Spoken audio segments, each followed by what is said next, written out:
Hi. Do you guys like the movies? I know I do. And there are some movies out there, like Thelma and Louise, Easy Rider, On the Road, even Albert Brooks' Lost in America, and Chevy Chase's Vacation, that are all from our culture that endorse the value of getting on the road. The human race has been moving with this nomadic spirit that has kept the human mind nomadic as well. And who knows why we do it? Maybe we want to explore or discover, or even find yourself by being out on the road.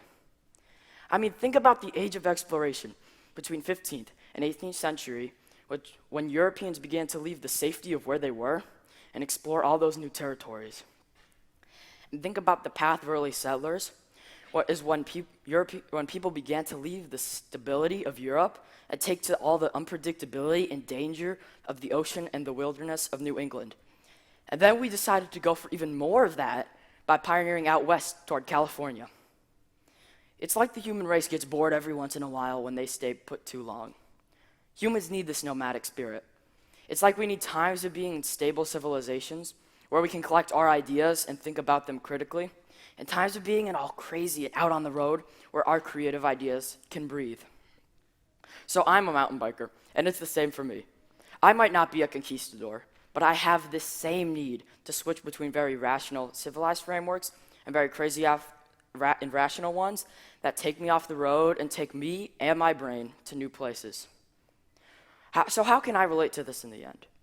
When I've been in a controlled environment like school for a while, I'll come home and my dad will take me biking. When I bike, I love big terrain at Fort Pierce and West Delray Regional Park and getting big air at Jonathan Dickinson State Park, which is my way to let go. Why I think this works for me is because I can find a way to not be influenced by anything. The terrain and the air is all there is. Heck, even when writing this talk, I'd go biking and be all jumbled up, and I could come back and work even better. But by the time I had come back, my rational thought had come back to normal, so I could work. But while I was gone, I had let go for enough time that my creative genius could work even better. The late philosopher Gilles Deleuze created this whole theory around this idea that the world and the people in it need to constantly be moving between the stable civilized world and the on-the-road nomadic one so that they could keep evolving. He said this is how people become and not stay the same because they want to grow. He calls the time where we need to stay at home the time when we are in a framed monad, which is a contained space. But he says that if we keep staying in that same monad, that we will never learn, and the human race needs to leave that monad to get on the road and foster creativity. It is then when the word monad loses all its framework, and the actual letters of the word shift into the word nomad. So, I guess what I'm talking about here is the idea of freestyling.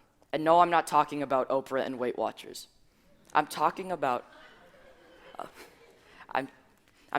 allowing your thoughts free reign with no constraints onto how or what they should be thinking about.